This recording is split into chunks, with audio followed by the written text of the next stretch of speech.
So I was just thinking about Darren Till's reaction to the Andrew Tate versus Chase DeMoor fight. And, Darren Till, he was not satisfied with the fight at all. He just walked out. He said, this is trash. This is pitiful. He's like, I'm getting dumber just looking at this. He's just forgetting how to fight while watching these guys fight. So it's ridiculous, And I guess it depends on how you define trash. It depends on how you define atrocious, right? I mean, from a skill standpoint, a boxing standpoint, yeah, it was trash, man. It really was. But from an entertainment standpoint, I mean, I thoroughly enjoyed it. I thoroughly enjoyed watching Andrew Tate get mollywopped, get slapped around, pretty entertaining, So, yeah, that's just one thing I was thinking about. But I saw a win. I got wind that Andrew Tate wants a rematch against Chase DeMoor. This guy actually wants to do a rematch. And I'm like, dude, first of all, you're just going to lose again, bro. That's what I think. I think Andrew is going to lose again. And the thing is, he blamed being tired on why he lost the first time. He says, I got tired, guys. I got tired. You got to believe me. You got to believe me, guys.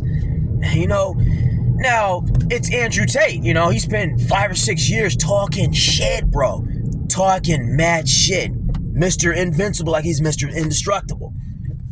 So when you're talking like that, yeah, man, people aren't going to be too empathetic. They're not going to give you any room for error, I mean, that's your brand. Top G, don't lose. You're a loser. Only winners over here. Nobody wants to hear that shit about, you just tried and I got tired. Anyway, but to be objective as a person that has played sports myself, I get it, man. Fatigue is a very real thing. It's a factor. As they say, cardio is king. I've been in situations where man, I lost to someone because I flat out sucked compared to them. They were just better than me.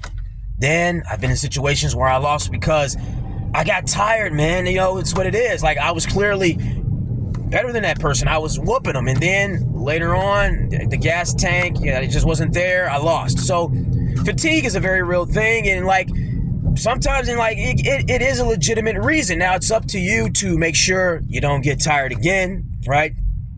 You don't get tired and stuff. You got to work on that. You can't continue to be an excuse, but it is a valid reason in certain cases. Now, here's why I think in Andrew Tate's case, it's not a valid reason. It's bullshit.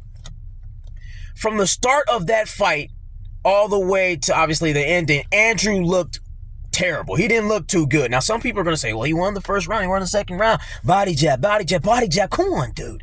Come on, body jabs don't do shit. They ain't nothing. They're just setup shots. A body jab is just a setup shot. Come on. A shot to score points, maybe you set it up to go upstairs. It ain't really nothing. When's the last time we've ever seen somebody go down from a body jab?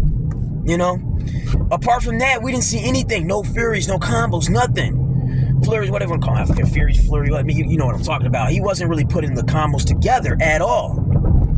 So, and again, he looked like this from start to finish, from the opening bell. The first round, where he should have had the most energy, he still didn't look impressive. He looked like a guy that never boxed a day in his life. So when he says he got tired, nah, man, nah, bro, you were on your way to nowhere regardless, bro. You know what I'm saying? You were on your way to nowhere regardless. That's what I think. So okay, I'll give you guys a situation, or example for when getting tired was a legitimate, valid reason for why the person lost. Take Conor McGregor versus Nate Diaz 1. Now, Conor McGregor versus Nate Diaz 1, Conor was whooping Nate. He was thrashing Nate. It was clear Conor was the better striker. He was elusive, sticking and moving, putting the combos together. I don't know if he dropped Nate. I know in their second fight, he definitely dropped Nate several times. But regardless, that first fight, it was like a landslide. It was a complete shutout that first round. Conor proved he's definitely the better striker than Nate. Then obviously we saw what happened. Nate, he ended up choking Conor out, right? He ended up choking Conor out and losing because Conor got tired. But if you notice, before Conor went down to the ground and stuff, he was still swinging. He was catching Nate. Even whilst being tired, he was still catching Nate. So, you see where I'm going here. When Conor says, "Oh, I got tired," I believe it. And again, I don't even like Conor McGregor. I've made videos about Conor McGregor. I can't stand Conor McGregor, but I can still be objective when analyzing these fights. And objectively speaking, Conor is the better striker. Conor lost to Nate Diaz because he got tired. Nate Diaz is like fucking Michael Myers. That guy, he's very difficult to put away. And Conor couldn't do it. He couldn't even do it the second time they fought. He went to a decision or not. But I'll give you guys another example. BJ Penn versus GSP. Now, I don't know. I can't remember if they fought twice. I know they fought once, but I'm talking about the first fight. The first time that they fought, BJ Penn completely thrashed GSP. Total shutout. That first round, busted his face wide open. George St. Pierre could not take BJ down once. And this is around the time BJ Penn was a phenom. He was, striking out of this world, power out of this world, take down the fence out of this world, jiu-jitsu out of this world. You know what I mean? And BJ, and again, but that's the one thing about BJ. That was always his thing. Like, BJ, he gasses and stuff. There was always a question mark around him. And that's what happened. George ended up, dragging him into deep waters, roughing him up, and making the fight real ugly, and he ended up beating BJ. But if you look at George's face, even though he won the fight, man, he said it. And after the fight, I remember backstage, he was all like, it's like, yeah, man, I can't be in too many of those, man. I'm going to have a short career. That's what he said. So, okay, that's two examples to where, when guys can honestly say, all right, they lost because they got tired. Now back to Andrew Tate. Let's circle back to Top G Andrew Tate. Tate can't say that because he looked horrible the whole fight. He didn't give us one highlight that entire fight. Not one. Not once did we say, man, Tate he's looking like he's going to win this, man. Tate, man, Andy's in this, bro. He's in this, bro. Never. Not once, dude. Come on, you can't give me that. So I got tired. Nah, bro. Andrew, the thing about him is he picked, he's a front runner. Andrew, he's used to having the advantage and stuff, and that's something he even said. He's not used to fighting guys bigger than him and stuff. And the only reason he wanted to fight Tate because he was thinking, all right, this guy's bigger than me, but he's so damn sloppy. Even though I don't have the advantage in the size and speed or whatever department, he's so sloppy I can beat him. But lo and behold, he gambled wrong. He was wrong. Mr. Chess Player Andrew, you're a chess player, man. Surely you gotta, think a little bit more. That's the thing, man. People say, oh, chess means you're smart. No, no one playing chess does not mean you're smart. Playing chess just means you have a lot of spatial awareness and you're good with pattern recognition, spatial stuff like that. But, back to the main topic and stuff. Andrew, clearly you're not as smart as you think you are, buddy, because you totally miscalculated, man. You totally miscalculated. But yeah, and the thing about Andrew Tate, too, even if you look at his kickboxing career, he's never shown, like, good fundamental boxing skills, like, ever, dude. Like, this guy's never shown good nothing, you know what I mean? Even as a kickboxer, he's always looked very clumsy, awkward, not very good at moving. And the only time we ever seen him look decent is when he's fighting people way smaller than him and just out of shape. So, yeah, and then you see the results, and now he's around a bunch of yes men and crash test dummies and stuff, telling them, oh, Andrew, top G. No, flop G, baby. Flop G. You let all these people, these yes men, he should have got actual, seasoned trainers, seasoned professionals, even high-level amateurs. That's the thing. Chase DeMoor, and I don't really want to come too hard on Chase and stuff because he actually doesn't seem like a bad dude. But, like, honestly, if you want to be honest, a lot of amateurs could beat Chase DeMoor. That's just how atrocious his fundamentals are.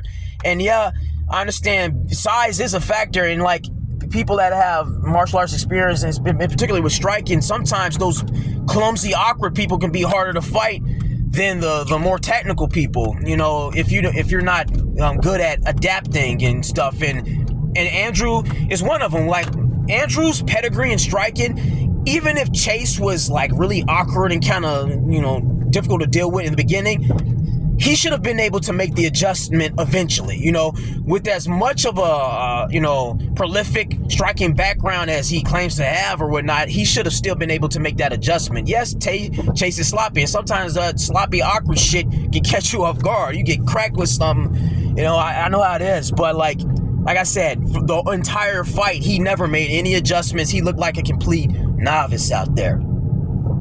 So, yeah, with the rematch, I think Tate is just going to lose again, bro. I don't see him because he's never, even throughout his fighting career, he's never really showed any sort of improvement. He's always just kind of looked the same. So why should we think he won't look the same now, at this stage of his life and stuff? So that's what I think. I think it's a shame, too, because a rematch is the only way he can kind of redeem himself, because all of the poetic shit, the philosophy, the quoting Shakespeare and all that shit, that's not going to work. The gig is up, the jig is up, however the way you say it. He's been exposed. All the tough guy, 4-time world kickboxing champion and all that stuff, that's out the window, bro. Nobody wants to hear that shit. He's talking about he's this mythical kickboxer that possessed these skills beyond human comprehension, No, that's bullshit.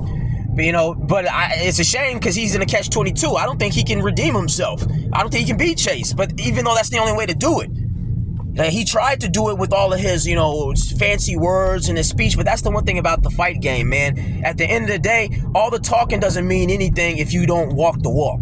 So the talking doesn't matter now. All of the philosophy, the Romeo, Rapunzel, let down your hair. To be or not to be, that is the question. Nobody want to hear that shit. Nobody want to hear that shit. Roses are red, violets are blue. Shut the fuck up. Got your ass whooped, man. You got beat up. And I don't want to make fun of people who lose. It happens. I've said this in another video. People lose and stuff, but the brand Andrew was promoting, it left no room for error. If you lose, you're a loser. You suck. No one cares about if you tried or not. No participation trophy, all that shit. That's what he promoted. So, shit, when he loses, fuck you. You're a loser. Nobody gives a fuck. Shut the fuck up. You lost. You lost, buddy. But those are just my thoughts. Until then, catch you guys later. Be easy. Be easy.